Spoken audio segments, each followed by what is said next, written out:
Praise the Lord. ஆண்டவர் இரட்சகருமாகிய இயேசு கிறிஸ்துவின் நாமத்தில் உங்களுக்கு அன்பின் வாழ்த்துதல்கள். இந்த நாளிலும் இந்த வீடியோ வாயிலாக உங்களை சந்திப்பதில் மிகுந்த மகிழ்ச்சி அடைகிறேன்.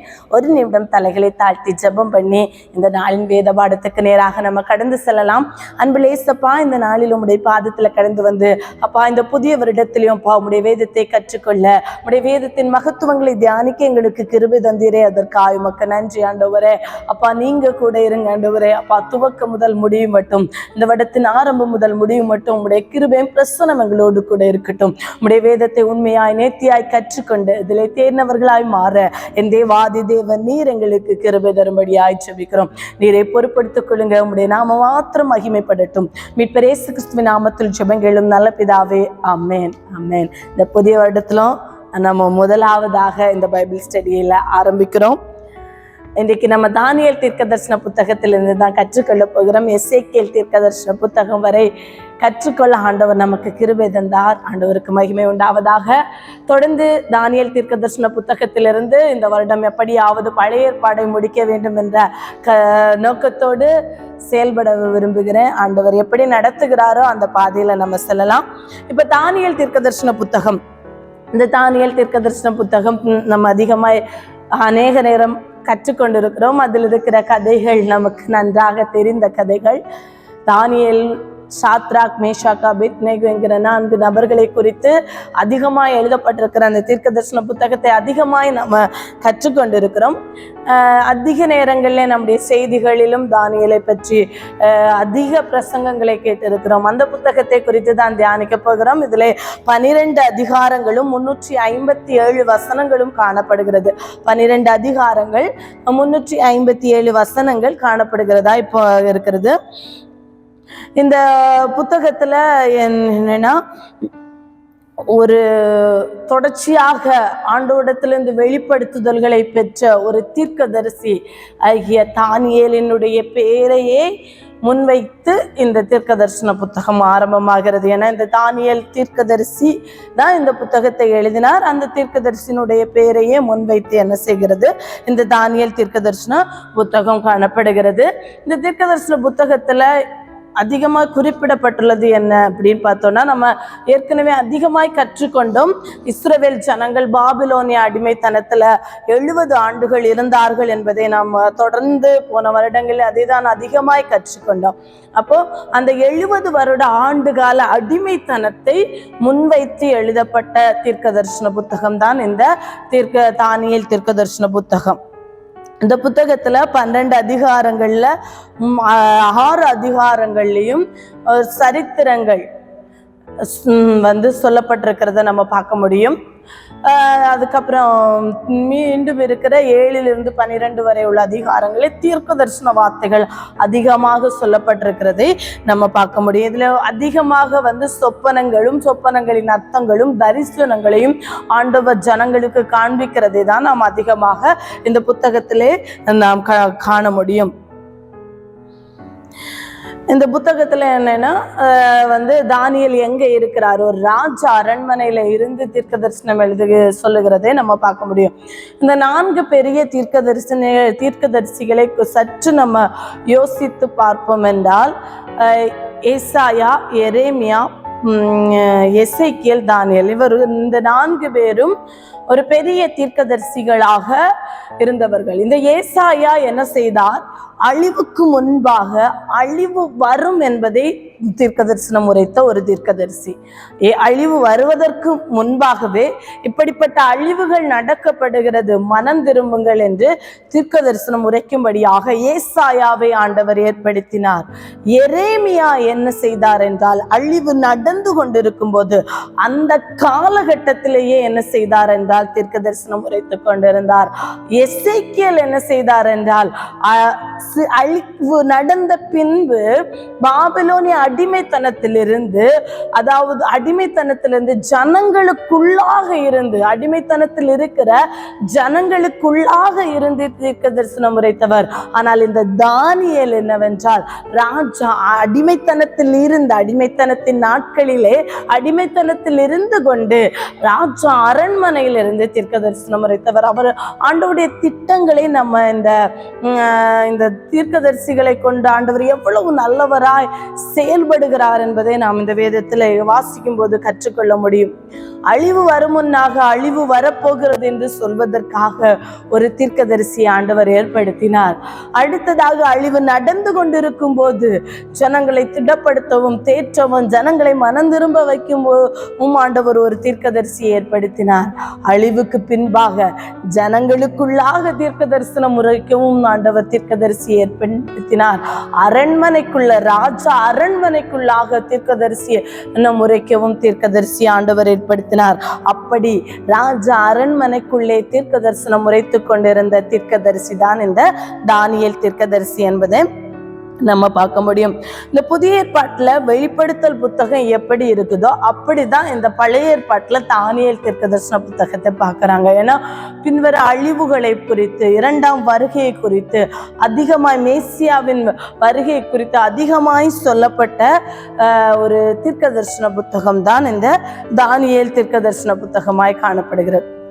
இப்போ இந்த தானியேல் தீர்க்கதரிசன புத்தகத்தை தானியேல் தான் எழுதினாரா, இவர் ஒரு தீர்க்கதரிசியா என்பதை குறித்த யூதர்களுக்குள்ளாக பல கருத்து வேறுபாடுகள் காணப்பட்டது. நம்ம ஏற்கனவே கற்றுக்கொண்டது போல போன வருடத்திற்கு முந்தின வருடம் 2022 வேதாகமம் ஒரு கண்ணோட்டம் என்கிற தலைப்புல யூதர்களுடைய தனக் வேதாகமத்தை குறித்து நாம் கற்றுக்கொண்டோம். தனக் வேதாகமத்திலே 3 பிரிவுகளாக பழைய ஏற்பாடு கொடுக்கப்பட்டுள்ளதை நம்ம கற்றுக்கொண்டோம். எத்தனை பேருக்கு ஞாபகம் இருக்கிறது என்று தெரியவில்லை. ஞாபகம் இல்லாதவர்கள் அதை திரும்ப பார்த்து ஞாபகப்படுத்திக் கொள்ள உங்களை அன்பாக கேட்டுக்கொள்கிறேன். அதுல தோரா, நெபீம், கெத்துபீம் என்கிற 3 பிரிவுகளுக்குள்ளாக, தோரா என்றால் நியாயப்பிரமாண புத்தகம், நெபீம் என்றால் தீர்க்கதரிசன புத்தகம், கெத்துபீம் என்றால் பொதுவான எழுத்துக்கள் அப்படின்னு சொல்லி நம்ம ஏற்கனவே கற்றுக்கொண்டோம். இப்பொழுது அநேகருக்கு ஞாபகம் வரும் என்று நினைக்கிறேன். இப்போ நியாயப்பிரமாண புத்தகத்திலே தோராவிலே என்ன இருக்கிறது, அந்த பஞ்சாகமங்கள் ஆதியாகமம் முதல் உபாகம் வரை உள்ள 5 புத்தகங்களும் இருக்கிறதாக நம்ம கற்றுக்கொண்டோம். ஆனால் இந்த தானியேல் புத்தகம், அடுத்து வருகிற தீர்க்கதரிசன புத்தகத்திலே இந்த தானியேல் புத்தகம் இடம்பெறவில்லை. நெபீம் என்கிறதான தலைப்புகள் கீழாக தான் தீர்க்கதரிசன புத்தகங்கள் எல்லாம் வருகிறது.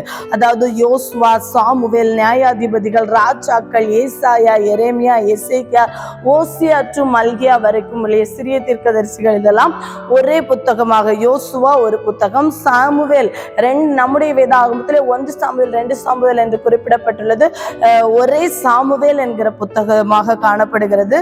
நியாயாதிபதிகள் அதே மாதிரி ராஜாக்களும் அங்கே ஒரே புத்தகமாக காணப்படுகிறது. ஏசையா, எரேமியா, எசேக்கியேல், ஓசியா முதல் மல்கியா வரைக்கும் ஒரே புத்தகமாக நம்முடைய அதாவது யூதர்களுடைய தனக் என்கிறதான வேதாகமத்திலே காணப்படுகிறதாக நம்ம கற்றுக்கொண்டோம். அந்த பிரிவுக்கு கீழாக, அந்த தீர்க்கதரிசன புத்தகங்கள் என்கிற பிரிவுக்கு கீழாக தானியேல் புத்தகம் வரவில்லை. தானியேல் எங்க வருகிறது அப்படின்னு நம்ம பார்த்தோம்னா, கெத்துபீம் என்கிறது பொதுவான எழுத்துக்கள். அதுல என்னெல்லாம் வருகிறது என்றால் சங்கீதம், நீதிமொழிகள், யோபு, உன்னத பாட்டு, ரூத், புலம்பல், பிரசங்கி, எஸ்தர், தானியேல், எஸ்ரா மற்றும் நெகேமியா 2 ஒரே புத்தகமாகவும், நாளாகமும் 1 நாளாகமும் 2 நாளாகமும் ஒரே புத்தகமாகவும் காணப்படுகிறது. யூதர்களுடைய தனக்கு என்கிறதான அந்த வேதாகமத்திலே 24 புத்தகங்கள் தான் காணப்படும். நமக்கு அதை பிரிச்சு கொடுத்திருக்காங்க. 39 புத்தகங்களாக நம்முடைய பழைய ஏற்பாடு காணப்படுகிறது. இந்த வரிசையில் இந்த பொதுவான கெத்துபீம் கெத்துபீம் என்பது பொதுவான எழுத்துக்கள். அந்த பொதுவான எழுத்துக்கள் என்கிற தலைப்புக்கு கீழாக தான் தானியேல் தீர்க்கதரிசன புத்தகத்தை இந்த யூத ஜனங்கள் வைத்தார்கள். ஏனென்றால் தானியேலை ஒரு தீர்க்கதரிசியாக அவர்கள் என்ன செய்யவில்லை என்றால் ஏற்றுக்கொள்ளவில்லை என்பதுதான் இதனுடைய முக்கிய காரணம்.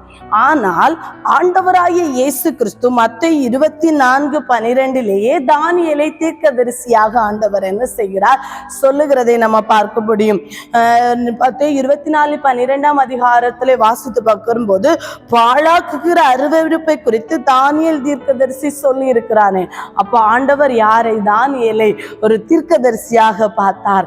அதனால அடுத்து வருகிற செப்டுவஜின்ட் என்கிற கிரேக்க மொழிபெயர்ப்பிலே தானியேலை பெரிய தீர்க்கதரிசிகள் என்கிறதான வரிசையிலே நம்முடைய வேதாகமத்தில் கொடுக்கப்பட்டிருக்கிறதே நம்ம செப்டுவஜின்ட் இதை குறித்ததான வேதாகம ஒரு கண்ணோட்டம் என்கிறதுல நம்ம அதை குறித்து விளக்கமாக எப்படி வேதாகமம் உருவானது, எப்படி கிரேக்க மொழியிலே மொழிபெயர்த்தார்கள் என்பதை குறித்து நாம் தெளிவாக கற்றுக்கொண்டோம். அதை உங்களுக்கு ஒரு முறை கூட ஞாபகப்படுத்த விரும்புகிறேன். அதுதான் இந்த தானியேல் தீர்க்கதரிசன புத்தகம் அதாவது யூத ஜனங்கள் எதிர்த்தார்கள். ஏன்னா தானியேல் தான் இதை எழுதினார் என்பதும் அவர்கள் ஏற்றுக்கொள்ளவில்லை. இன்னொன்று, தானியேலை ஒரு தீர்க்கதரிசியாக ஏற்றுக்கொள்ளவில்லை. இன்னும் இதற்கு ஒரு காரணம் உண்டு. அவர்கள் ஏற்றுக்கொள்ளாததற்கு காரணம், அதாவது இதுல 1ஆம் அதிகாரமும் 8ஆம் அதிகாரத்திலிருந்து 12ஆம் அதிகாரம் தான் எபிரேய மொழியில எழுதப்பட்டது. 2ஆம் அதிகாரத்திலிருந்து 7ஆம் அதிகாரம் வரை அராமிக் மொழியில எழுதப்பட்டது, அரேமிய மொழியில எழுதப்பட்டதாக சொல்கிறாங்க. அப்போ ஏன்னா யூதர்களுக்கு எப்பவுமே ஹீப்ருவே தான் என்ன செய்வாங்க, தூக்கி பிடிச்சிட்டே இருப்பாங்க. அப்போ அரேமிய மொழியில எழுதப்பட காரணம் என்றால் என்னவென்றால் பாபிலோனுக்கு இந்த தானியேல் இளமை பருவத்திலேயே என்ன செய்து விட்டார், நாடு கடத்தப்பட்டு கொண்டு போக விட்டார். அதனால் அவருக்குடைய மொழி நடையிலே அராமிய மொழி என்ன கலப்பு வந்தது. அதனால் தான் இந்த யூதர்கள் என்ன செய்யவில்லை என்றால் இவரை தீர்க்கதரிசியாக ஏற்றுக்கொள்ளவில்லை. அதனால தனக்கென்கிறதான வேத புத்தகத்திலே தீர்க்கதரிசி என்கிற அட்டவணையில வைக்கவில்லை. ஆனால் ஆண்டவராகிய இயேசு தானியேலை ஒரு தீர்க்கதரிசியாக பார்த்தார் என்பதை நம்ம மத்தேயு சுவிசேஷம் 24:12 பார்க்க முடியும். மார்க் 13ஆம் அதிகாரம் 14ஆம் வசனத்திலையும் நாம ஆண்டவராகிய இயேசு கிறிஸ்துவின் வாயிலிருந்து தானியேலை ஒரு தீர்க்கதரிசியாக பார்த்ததை பார்க்க முடியும். இன்னும் தானியேல் தான் இந்த தீர்க்கதரிசனை எழுதினார் என்பதை கிறிஸ்தவ வட்டாரம் நம்புகிறதற்கு இந்த தானியேல் தீர்க்கதரிசன புத்தகம் 8ஆம் அதிகாரம் 15ஆம் வசனம், 8ஆம் அதிகாரம் 27ஆம் வசனம், 9ஆம் அதிகாரம் 2ஆம் வசனம், 10ஆம் அதிகாரம் 2:7 ஆகிய வசனங்கள், 12ஆம் அதிகாரம் 4:7 வசனங்கள், இந்த வசனங்களில் எல்லாம் நம்ம பார்க்கும்போது இந்த தானியேல் தான் இந்த தீர்க்கதரிசன புத்தகத்தை எழுதியிருக்க வேண்டும் என்பது உச்சிதமாகிறது. ஏன்னா தானியேல் தீர்க்கதரிசன புத்தகத்தை தானியேல் எழுதவில்லை என்று யூதர்கள் சிலர் வாதிக்கிறார்கள், இவர் தீர்க்கதரிசி இல்லை என்று சிலர் வாதிக்கிறார்கள். ஆனால் அவர் தீர்க்கதரிசி என்பதை ஆண்டவராகிய இயேசு கிறிஸ்துவை என்ன செய்து விட்டார், அதாவது தன்னுடைய வாயினால உச்சிதப்படுத்தி விட்டார்.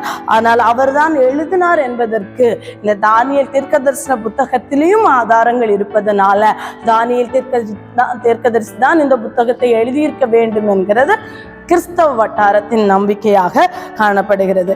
இன்னும் இந்த 1 நாளாகும் 3ஆம் அதிகாரம் 1ஆம் வசனத்துல, எஸ்ரா 8:2, நெகேமியா 12:6 இந்த இடங்களிலெல்லாம் தானியேல் என்கிற பெயர் குறிப்பிடப்பட்டிருக்கும்.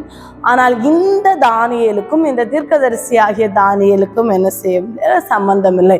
ஏனென்றால் இந்த தீர்க்கதரிசி ஆகிய தானியேல் ராஜ குலத்தை சார்ந்தவர் என்பதை நம்ம பார்க்க முடியும். அதாவது தானியேல் தீர்க்கதரிசன புத்தகத்தில் 3ஆம் வசனத்திலே சொல்லப்பட்டிருக்கும், அப்பொழுது இஸ்ரவேல் புத்திரருக்குள்ளே ராஜகுலத்தார்களிலும் தொலைமார்களிலும் யாதொரு மாசும் இல்லாதவர்களும் அழகானவர்களும் சகல ஞானத்திலும் தேறினவர்களும் அறிவில் சிறந்தவர்களும் கல்வியில் நிபுணரும் ராஜாவின் அரமனையில் சேவிக்க திறமை உள்ளவர்களுமாகிய சில வாலிபரை கொண்டு வரவும் சொல்லியிருக்க. அப்போ இந்த தானியேல், ஷாத்ராக், மேஷாக், அபேத்நேகோ இந்த வாலிபர்கள் எல்லாம் எனது ராஜகுலத்திலிருந்து மேன்மையானவர்களாய் காணப்பட்ட வாலிபர்களை நெபுகாத்நேச்சார் என்ன செய்தார், பிடித்து கொண்டு பாபிலோனில் அடிமைத்தனத்திலே கொண்டு வைத்ததை நம்ம பார்க்க முடியும். இதற்கு காரணம் என்ன? நெபுகாத்நேச்சார் ராஜகுலத்தில் உள்ள வாலிபர்களை பிடித்து கொண்டு வர காரணம் என்ன அப்படின்னு பார்த்தோம்னா, வரலாற்றின்படி நம்ம ஏற்கனவே இந்த வரலாற்று குறிப்புகள் எல்லாம் அதிகமாக கற்றுக்கொண்டிருக்கிறோம். அதாவது யூதாவை பாபிலோனிய படையெடுப்பு நடந்த போது பாபிலோன் ஒரு மகா பேரரசாக உருவற்று வந்து கொண்டிருக்கிறது. அநேக நாடுகளை என்ன செய்து அது கைப்பற்றி தன்வசப்படுத்தி கொண்டிருந்த இந்த நாடுகளிலே மேற்பார்வையிடுவதற்கு அந்தந்த நாடுகளில் உள்ள ராஜாக்களை இல்லை அந்தந்த நாடுகளிலே இருக்கிற தலைவர்களை ஏற்படுத்தாமல் அவர்களுடைய அந்தந்த நாடுகளை மேற்பார்வையிடும்படியாக பாபிலோனிலே பிரதானிகளா இருந்தவர்களை அனுப்பி வைத்தாராம் இந்த நேபுகாத்நேச்சர். ஏனென்றால் இப்போ ஒரு நாட்டை இப்போ இந்தியாவை பாபிலோனிய அரசு கைப்பற்றி விட்டால் இந்த என்ன செய்வாங்க, கைப்பற்றி கப்பங்கட்டும்படியாக நீங்க எனக்கு அடிமைத்தனத்துல தான் இருக்கீங்க, ஆனால் இந்த இடத்திலேயே உள்ள ஒருவரை என்ன செய்வாங்க, ராஜாவாக ஏற்படுத்தி வைத்து விட்டு கப்பங்கட்டும்படியாக செய்வார்கள். இதை குறித்து நம்ம அதிகமாக நம்ம இந்த 2 ராஜாக்கள் புத்தகத்தின் கடைசி பகுதிகளிலும் 2 நாளாகம புத்தகங்கள்ல கடைசி பகுதிகளிலும் நம்ம பார்க்க முடியும். ஏன்னா யோயாக்கீம் சிறைபிடித்து கொண்டு போயிட்டு அடுத்த ராஜாவை அங்கிருந்துதான் ஒரு ராஜாவை, யூதாவிலிருந்து ஒரு ராஜாவை ஏற்படுத்தி அவரை கப்பம் கட்டு வைக்கிறார். அவருக்கு பிரியமில்லாததை செய்யும் போது திரும்ப சிதேக்கியாவை கொண்டு வந்து அவரை ஏற்படுத்தி வைத்துக் கொண்டு அவரை கப்பம் கட்ட தான் வைக்கிறார். அப்படித்தான் ராஜாக்கள் செய்வார்கள். ஆனால் இறுதியில ராஜாக்கள் என்ன செய்வாங்க, இவர்களெல்லாம் கூடி நம்ம எதிர்த்து விடக்கூடாது, அந்தந்த நாடுகளில் இருக்கிறவர்களை நாம தலைவர்களாக வைத்து விட்டால் அவர்கள் நம்மை எதிர்த்து விடுவார்கள் என்கிற ஒரு நோக்கத்தோடு இந்த நேபுகாத்நேச்சார் என்ன செய்கிறார் என்றால் அவர்களை எல்லா நாடுகளிலும் அவர்கள் கைப்பற்றின 127 நாடுகளிலும் இவர் என்ன செய்கிறார், தன்னுடைய ராஜ அரண்மனையில் இருந்த பிரதானிகளை தலைவர்களாக ஏற்படுத்துகிறார். அப்படி தலைவர்களாக பாபிலோனிய மாகாணத்திலிருந்து எல்லா நாடுகளுக்கும் பிரதானிகள் கடந்து போன பட்சத்துல இப்ப பாபிலோனிய ராஜ அரண்மனையில வேலை செய்வதற்கு ஆட்கள் குறைவுபட்ட போது ராஜா ஒரு யுக்தி செய்கிறார். ஏன்னா யூதர்கள் ரொம்ப அறிவானவர்கள், அவர்கள் திறமையானவர்கள், அவர்களை குறித்த சரித்திரம் தெரிந்திருந்த இந்த நேபுகாத்நேச்சார் என்ன செய்கிறார், யூதாவிலே போய் ராஜகுலத்தில் இருக்கிற அநேக வாலிபர்களை, இளம் வாலிபர்களை 15 வயதிலே தானியேல் பாபிலோனுக்கு சிறையாக கொண்டு வரப்பட்டார் என்பதை குறித்து சரித்திரம் சொல்கிறது. அப்படி என்றால் 19 வயதிற்குள்ளாக தானியேல் பாபிலோனுக்கு சிறை பிடித்து கொண்டு வரப்பட்டிருக்க வேண்டும். இதே தான் இந்த வேதாகம். இந்த அப்படி 15 வயதில் இருந்த வாலிபர்களை இந்த நேபுகாத்நேச்சார் என்ன செய்கிறார் என்றால் சிறைபிடித்து கொண்டு வந்தார். அந்த சிறைபிடிப்பில் இருந்தவர்கள் தான் தானியேல், அனனியா, மிஷாவேல், அசரியா என்கிற 4 வாலிபர்களும் இந்த கூட்டத்தில் முதல் கட்ட படையெடுப்பு. நம்ம இதை குறித்தும் ஏற்கனவே கற்றுக்கொண்டோம். யூதாவிலே பாபிலோனிய படையெடுப்பு 3 கட்டமாக நடைபெற்றதை நாம் கற்றுக்கொண்டோம். அதில் முதல் கட்ட படையெடுப்பு யோயாக்கீம் ராஜாவின் நாட்களில் நடந்த முதல் கட்ட படையெடுப்பிலேயே தானியேல் என்ன செய்கிறார், பாபிலோனுக்கு கொண்டு வரப்பட்டு விடுகிறார். பாபிலோனிய மாகாணத்திலே ராஜ அரண்மனையிலே அவர் என்ன செய்யப்படுகிறார், வளர்ந்து வருகிறார். அவருக்கு பாபிலோனிய கலாச்சாரம் கற்றுக் கொடுக்கப்படுகிறதை நம்ம இந்த தானியேல் தீர்க்கதரிசன புத்தகத்திலே நாம் காண்கிறோம். இதுதான் இந்த நூலாசிரியரை குறித்ததான கருத்தாய் காணப்படுகிறது. இதனுடைய பெயர் அர்த்தங்கள் குறித்து நாம் பார்ப்போம் என்றால், தானியேல் அப்படின்னா கர்த்தர் என் நியாயாதிபதி அப்படின்னு சொல்லிங்கிறதான பெயராக காணப்படுகிறது. இதுல 4 பெயர்கள் முக்கியமாய் சொல்லப்படுகிறது. தானியேல், அனனியா, மிஷாவேல், அசரியா என்கிறதான 4 பேருடைய பெயர்கள். இதுல இந்த தானியேல், அனனியா, மிஷாவேல், அசரியா இந்த 4 பேர்களும் யூதாவில் இருக்கும்போது யூதா பெயராக அவர்களுக்கு எபிரேய மொழியிலே அவர்களுடைய தாய் தகப்பன்மார் அவர்களுக்கு வைத்த பெயர் தான் தானியேல், அனனியா, மிஷாவேல், அசரியா. ஆனால் தானியேலுக்கு பெல்தேசாத்சார் என்றும், அனனியாவுக்கு சாத்ராக் என்றும், மிஷாவேலுக்கு மேஷாக் என்றும், அசேரியாவுக்கு அபேத்நேகு என்று பெயரு என்ன செய்யப்பட்டது. இந்த பாபிலோனுக்கு வந்த பின்பு நேபுகாத்நேச்சாரால் பெயர் மாற்றம் செய்யப்பட்டது. பாபிலோனிய பெயர்கள் அவர்களுக்கு வைக்கப்பட்டது. அதன் அர்த்தங்களை தான் நம்ம இப்ப பார்க்க போறோம். தானியேல் என்றால் அர்த்தம் என்னன்னா, கர்த்தர் என் நியாயாதிபதி, கர்த்தர் எல்லாம் நீதியாக செய்கிறவர், நியாயாதிபதியா இருந்து ஆட்சி செய்கிறவர் என்பதுதான் தானியேல் என்கிற பேருடைய அர்த்தம். ஆனா பெல்தேசாத்சார் என்றால் என்னன்னா, பெல்தீஸ் என்பது ஒரு பாபிலோனிய தெய்வத்தின் பெயர். ஷாத்சார் என்றால் பாதுகாப்பு அல்லது பாதுகாப்பவன் என்று கூட வைத்துக் கொள்ளலாம். இப்போ பெல்தீஸ் தானியேல் கர்த்தரின் நியாயாதிபதி என்று சொல்லப்பட்ட அந்த பேருக்கு பதிலாக பெல்தீஸ் என்ற தெய்வத்தின் பாதுகாப்பு என்கிற பெயர் யாருக்கு? தானியேலுக்கு வைக்கப்படுகிறத நம்ம பார்க்க முடியும். அனனியா என்ற பெயருக்கு அர்த்தம் கர்த்தர் கிருபை உள்ளவர். அனனியா என்கிற பெயரினுடைய அர்த்தம் கர்த்தர் கிருபை உள்ளவர். ஆனால் ஷாத்ராக் என்ற அனனியாவுக்கு பெயர் மாற்றப்படுகிறது. அந்த ஷாத்ராக் என்ற பெயரினுடைய அர்த்தம் என்ன அப்படின்னு பார்த்தோம்னா, பாபிலோனிய பாபிலோனியர்களுக்கு அநேக சந்திர தெய்வங்களை என்ன செய்தாங்க? வணங்கி வந்தாங்க. அதுல ஒரு தெய்வத்தின் பேரு தான் அகீகு. அந்த அகீகு என்கிற அந்த சந்திர தெய்வத்தினுடைய கட்டளை, அகீகு என்ற தெய்வத்தினுடைய கட்டளை என்பதுதான் அந்த சாத்ராக் என்கிற பெயரின் அர்த்தமாய் காணப்படுகிறது. மிசாவேல் அப்படின்னா தேவனுக்கு ஒப்பானவன் யார், தேவனுக்கு ஒப்பானவன் யார் என்பதுதான் மிஷாவேல் என்ற பெயரினுடைய அர்த்தம். மேஷாக், அவருக்கு மிஷாவேலுக்கு மேஷாக் என்று பெயர் சூட்டப்பட்டது. அப்ப மேஷாக் என்றால் அதாவது ஆண்டவருக்கு ஒப்பானவன் யார் என்று நம்முடைய தேவனை மகிமைப்படுத்தின இடத்துல சந்திர தெய்வத்தை கொண்டு வந்த அந்த சந்திர தெய்வத்திற்கு ஒப்பானவன் யார் என்று சொல்லத்தக்கதாக பாபிலோனிலே பெயர் மாற்றப்பட்டது. அசரியா என்ற பெயர் கர்த்தர் உதவி செய்கிறார் என்பது அசரியா என்ற பெயரின் அர்த்தம். ஆனால் அபேத்நேகோ என்றால் நேகோ என்பது பாபிலோனிய கல்வியின் தெய்வம். கல்வியின் தெய்வமாக நம்முடைய நாடுகளிலும் அநேகர் வழிபடுறாங்க. ஆனா இந்த பாபிலோனிய கல்வியின் தெய்வம் யாருன்னா நெகோ. அந்த நெகோவின் அடிமை என்பதுதான் இந்த அபேத் நெகோ என்கிற பேரினுடைய அர்த்தமாக காணப்படுகிறதை நம்ம பார்க்க முடியும்.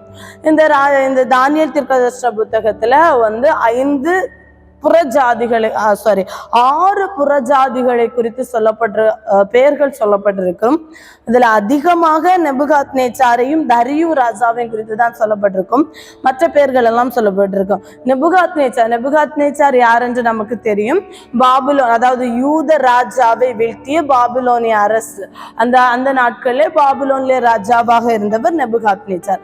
அதற்கு பின்பு நெபுகாத்நேச்சாருடைய மகன் பெல்ஷாத்சார், அதாவது பெல்தேசாத்சார் என்பது தானியேலுக்கு வேற்று பெயராக பாபிலோனிய பெயராக கொடுக்கப்பட்டது பெல்தேசாத்சார். ஆனா பெல்ஷாத்சார் என்பது நெபுகாத்நேச்சாருடைய மகனுடைய பெயர். பெல்ஷாத்சார் நாட்களில தான் என்ன செய்யப்படுகிறது? மேதிய பெர்ஷிய ராஜ்யங்கள் கடந்து வந்து பாபிலோனியை கைப்பற்றுகிறது. அதற்கு அந்த மேதிய ராஜாவாகிய தரியு சிறிது காலம் ஆட்சி செய்கிறார். இதை குறித்த வரலாற்று குறிப்புகளையும் நம்ம என்ன செய்தோம்? ஏற்கனவே கற்றுக்கொண்டோம். தரியு மேதிய பெர்ஷிய ராஜாவாகிய தரியும் கோரேசும் ஒன்றிணைந்து என்ன செய்கிறாங்க? பாபிலோன் மாகாணத்தை ஒரே இரவுல என்ன செய்கிறாங்க? பிடிக்கிற சம்பவத்தை நாம் கற்றுக்கொண்டோம். அப்படி பிடித்த பின்பு தரியு என்ன செய்கிறார்?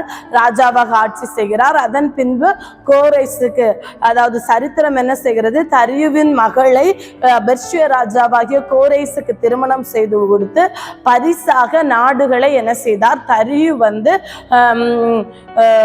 மேதிய ராஜாவாகிய கோரேசுக்கு கொடுத்ததாக சரித்திரம் சொல்கிறது. இந்த கோரேசின் ஆட்சிக்கு பின்பு கோரேசின் மகன் தான் யாரு? அகாஸ்வேரு. அகாஸ்வேரு குறித்து நம்ம எஸ்தர் புத்தகத்தில் படிக்கிறோம், அதிகமாக படிக்கிறோம். அகாஸ்வேருவுக்கு பின்பு அகாஸ்வேருவின் மகனான தரியு ஆட்சி செய்கிறார். இந்த சம்பவங்கள் எல்லாம் நம்ம எஸ்ரா, நெகேமியா, எஸ்தர் படிக்கும்போது அது அழகாக கற்றுக்கொண்டோம். ஏன்னா கோரேசின் நாட்களிலே 70 வருட அடிமைத்தனத்திற்கு பின்பாக இஸ்ரவேல் ஜனங்கள் என்ன செய்கிறார்கள்? திரும்ப அடிமைத்தனத்திலிருந்து மீண்டு வந்து எருசலேம் தேவாலயத்தை கட்டுகிறார்கள். ஆனால் அகாஸ்வேருவின் நாட்களிலே ஆலய பணி முடக்கப்படுகிறது. அதை குறித்து நம்ம நெகேமியா புஸ்தகங்களையும் எஸ்ரா புஸ்தகங்களையும் வாசித்து பார்க்கும்போது அழகாக அழகாக கற்றுக்கொள்ள முடியும்.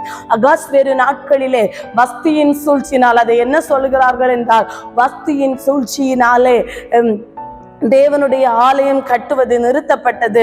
தேவ ஆலயத்தை கட்ட தடையாக இருந்த வஸ்தியை ஆண்டவர் எடுத்து போட்டு எஸ்தரை அந்த இடத்திலே ஆண்டவர் கொண்டு வந்து நிறுத்துகிறார். அகாஸ்வேரு எஸ்தருக்கு மகனாக பிறந்த இரண்டாம் தரிவு, முதல் தரிவு மேதிய ராஜாவாகிய தரிவு, அதற்கு பின்பு இரண்டாம் தரிவாக பிறந்த அந்த தரிவின் நாட்களிலே தான் என்ன செய்யப்பட்டது என்றால், திரும்ப ஆலயம் கட்ட பெர்மிஷன் கொடுக்கப்பட்ட, ஆலயம் கட்டி முடிவடைக்கப்பட்டதை குறித்து நம்ம கற்றுக்கொள்ளணும்.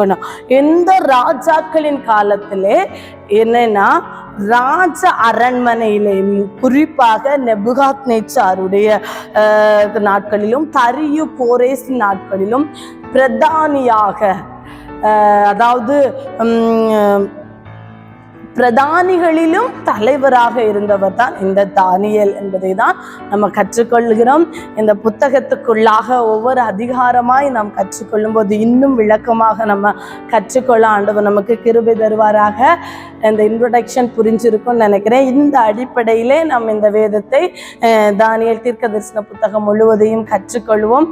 ஆண்டவர் நமக்கு கிருபை தருவாராக. என்றால் அநேகர் கேட்டுக்கொண்டதற்கினக்கா கொஞ்சம் எல்லாம் போன வருடம் எல்லாம் கொஞ்சம் வேகமாக அப்படியே சொல்லி கடந்து போன மாதிரி இருந்து, கொஞ்சம் மெதுவாக நின்று நிதானமாய் நம்ம இந்த புத்தகங்களை கற்றுக்கொள்ளலாம். ஆண்டவர் நல்லவர். இந்த நாளிலும் இந்த வீடியோவை இதனோட நிறைவு செய்கிறேன். கர்த்தர் மகிமைப்படுவாராக. ஒரு நிமிடம் தலைகளை தாழ்த்தி ஜெபிக்கலாம். ஏசப்பா ஆண்டவரே, தானியேலுக்குள்ளாக இருந்த அந்த பக்தி வைராக்கியம் எங்களையும் பற்றி பிடிக்க என் தேவனீர் எங்களுக்கு கிருபை தரும்படியாய் ஜெபிக்கிறோம். ஆண்டவரே, தானியேல் புத்தகத்தை நாங்கள் கற்றுக்கொண்டு முடியும் போது ஆண்டவரே, சிறிதளவாது தானியேலுக்குள்ளாக இருந்த அபிஷேகம் எங்களுக்குள்ளாகவும் கடந்து வர என் தேவனீர் எங்களுக்கு கிருபை தரும்படியாய் ஜெபிக்கிறோம். நீரே பொறுப்படுத்திக் கொள்ளுங்க, நீரே மகிமைப்படுங்க. மீட்பரே இயேசு கிறிஸ்துவின் நாமத்தில் ஜெபங்கள் நல்ல பிதாவே, ஆமென். தேங்க்யூ.